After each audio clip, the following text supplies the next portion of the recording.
Star Wars has been around for quite some time now and has generated quite a huge fan base. However, aside from the things that many fans do know about Star Wars, there are many hidden facts that even the most avid Star Wars fan is unaware of. So here are 10 secret Star Wars facts you didn't know about.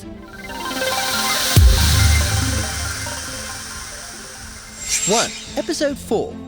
When George Lucas released the first Star Wars movie, he titled it Star Wars, and he didn't have the prequel trilogy planned at the time. So after the prequels came out, Lucas renamed the original movie Star Wars to Episode 4, A New Hope. And those who say that they remember seeing Star Wars Episode 4, A New Hope in the original title crawl back in the 70s are misremembering.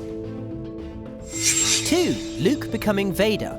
In the early stages of development, instead of Luke removing Vader's helmet and having a touching father-son chat while his dad plays the harmonica, it kinda does look like a harmonica, Luke was going to instead put on the helmet himself and say, "Now I'm Vader." But that wouldn't have really made much sense and would have completely ruined the entire story of the trilogy, so they opted for the father-son thing. 3. The worst movie ever made. After showing a rough cut of the first film to his director friends, many of them didn't like it, especially the long scrolling text in the intro that looked like it had been written on a driveway. And some even rumoured to have said that it was the worst movie ever made. But the only one who did think it had potential was Steven Spielberg. Obviously knew what he was talking about. 4. Turned down by Spielberg. Naturally, Lucas's first choice for director was his good old buddy Spielberg, but as a result of the controversy over the infamous scrolling text intro, Lucas had pulled out of the Directors Guild. So Spielberg had to refuse the offer, and with fewer options available, Lucas had to go with a non-union choice, Richard Marquand, which didn't go too badly. 5. Lando the clone. The initial idea was that Lando would be a clone who fought in the Clone Wars, leading a bunch of them to a settlement when the fighting was over. But Lucas opted for a non-clone, one-of-a-kind, silver-tongued scallywag. Much more interesting. 6. Harrison Ford didn't commit. After the original Star Wars became a huge hit, actors Mark Hamill and Carrie Fisher hastily signed on for another 2 sequels. But Harrison Ford didn't, as he thought that Han Solo's story had already been told and didn't want to commit to multiple films. And that's one of the reasons behind the whole carbonite thing. That way he could still come back if he wanted to, which he did. 7. Liam Neeson did commit, blindly.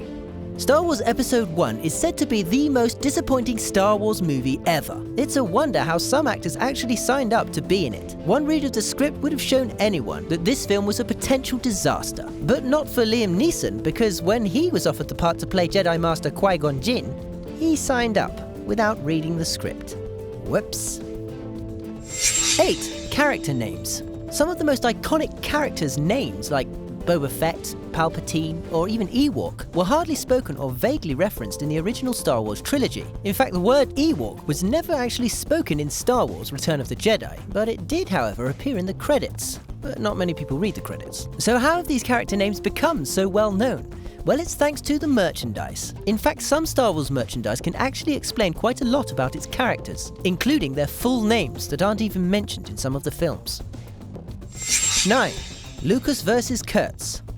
George Lucas may have been the man who created Star Wars, but it doesn't mean to say that there weren't other people who were just as instrumental. One of these people was producer Gary Kurtz, but Lucas and Kurtz had disagreements over why Star Wars was so popular. Lucas was of the opinion that it was more to do with the cutting-edge special effects and commercialization, whereas Kurtz was of the opinion that it was more to do with great stories that resonate with people. But when he left the franchise just before Return of the Jedi, it set the series down a different path.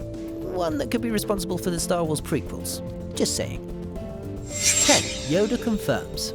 Darth Vader revealing that he was Luke's father was such a surprise to the audience that in order to confirm the disbelief, Lucas had to include a scene in Return of the Jedi where Yoda informs Luke that he really was his father. And seeing as Yoda is one of the franchise's heroes and an honest being, it was determined that if he confirmed it, then there'd be no misdirection. What did you think of our list? Were there any that you already knew about? Please let us know in the comments below. For your daily celeb fix, subscribe.